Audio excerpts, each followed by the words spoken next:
عطا هودشتیان استاد علوم سیاسی و روابط بین‌الملل هم به ما پیوستن. آقای هودشتیان، با ایران که صحبت می‌کنیم و پیام‌هایی که دریافت می‌کنیم، خیلی ها میگن ما نگاهمون به آسمانه.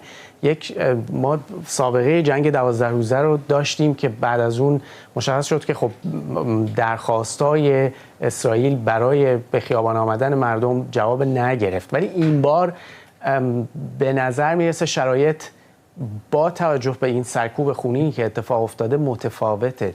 تحت چه شرایطی به لحاظ ذهنی فکر می‌کنید جامعه هست؟ در شرایط بنبست سیاسی، در شرایط خستگی، در شرایطی که خودش رو اندکی شاید ضعیف ببینه و رژیم موجود رو، رژیم روبرو رو، قوای مملو از خشونت، خشم، خون و بیرحمی میبینه. در واقع الان میتوان گفت که حالا شاید صحبتی باشه که باید بیشتر راجبش تأمل کرد، ولی عملاً خیابان عملیات خودشو از دست داده در حال حاضر. شاید فردا دوباره مردم میریزن خیابون، ولی شرایط برای یک به اصطلاح حرکت مردمی خیابانی الان دیگه کم و بیش از بین رفته. همه قواش رو رژیم حاکم به کار برده برای که بتونه وسیع‌ترین و خونین‌ترین و مرگبارترین سرکوب رو در این چند روزه فرود بیاره به حال مردم ایران. و به این لحاظ من فکر کنم که الان وضعیت نظاره‌گری است. مردم نظاره میکنن، منتظرن که شاید خبری بشود و اینکه برخی از مردم هم میخوان که به هر حال کمکی از سوی قدرت‌های دیگه بیاد. اون رو ما در مثال‌ها و نمونه‌های دیگه تاریخی هم دیدیم. در مورد ایران هم میتونه اتفاق بیفته. البته باز بسته به طرف مقابل، یعنی ایالات متحده داره. تحلیلگر قبلیتون اشاره کردن که شاید این اصلا اتفاق نیفته. من هم همینو میگم، چه بسا که اتفاق نیفته. البته سه نوع دخالت رو میشه دید: آرام بزنن، بسیار وسیع بزنن و بخوان که در واقع از طریق به نوعی مماشات با گروه های درون رژیم انتقال قدرت رو از طریق برخی عملیات نظامی تسهیل بکنن تا اینکه امنیت در آینده بر فرض فرمایید که متحقق بشه. آیا در شرایط کنونی میدونین که یه بحثی هم در شبکه‌های اجتماعی در گرفته بر سر اینکه باید از حمله نظامی حمایت کرد یا نباید کرد؟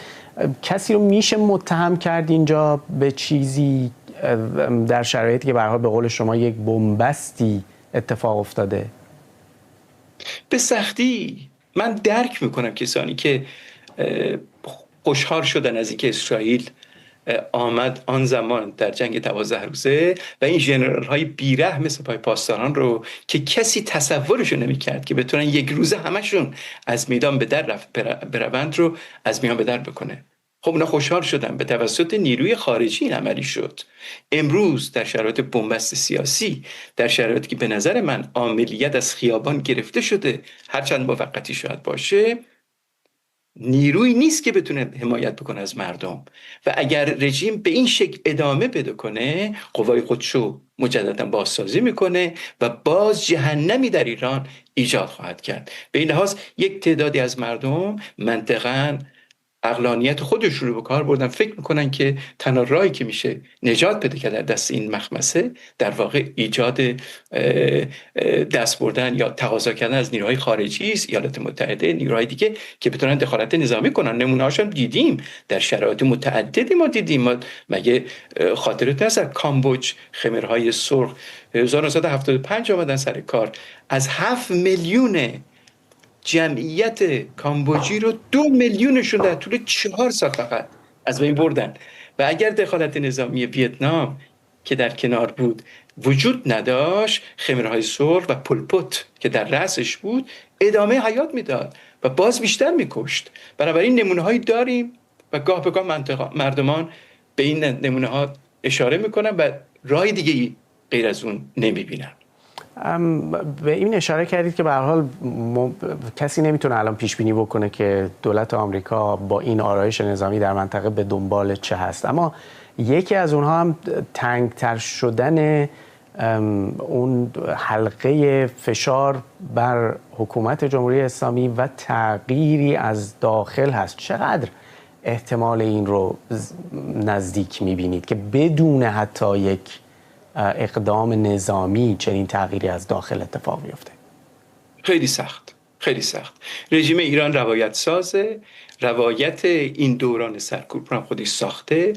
برخی از روزنامه‌نگاران، روشنفکران، استادان دانشگاه در داخل و در خارج رو قانع کرده به این روایت که من باید باشم و دشمنان در تظاهرات شرکت کردن و اینها دشمنن و از سوی دیگه هیچ میانجی دیگه این وسط وجود نداره. شما نگاه کنید حتی اصلاح طلبان هم از بالا تا پایینشون پیوستن به این روایت رژیم و از رژیم در برابر مردم دفاع کردن.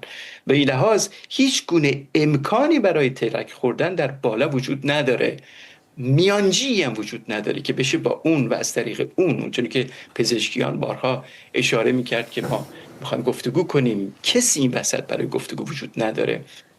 امکان اینی که با وجود آقای خامنه‌ای که با قدرت تمام در برابر هر گونه سازشی، هر گونه عقب نشینی ایستاده، امکان تغییر رژیم در شرایط حاضر تقریبا برای من غیر ممکن، مگر اینکه قدرتی موازی با قدرت نظامی جمهوری اسلامی و برتر از اون وارد میدان بشه و رژیم رو به عقب بکشونه و سدی به نام خامنه‌ای رو برداره. اگر خامنه‌ای باشه و جناح‌هایی در درون رژیم بخوان تغییراتی رو بدن، خواهشی بکنن برای عقب نشینی، خواهشی بکنن برای سازش با غرب و تغییر اوضاع، تنها کسی که مانع این خواهد شد به همراه دیگران البته خامنه‌ای خواهد بود. من فکر کنم که این تعدادی هم که دور آقای خامنه‌ای حلقه زدن هم موانع اصلی هستن. بنابراین با اینها نمیشه و باید که این سد در واقع برطرف بشه برای هر گونه تغییری، حتی به حالت به اصطلاح استحاله رژیم. ممنونم از شما عطا هودشتیان، استاد علوم سیاسی و روابط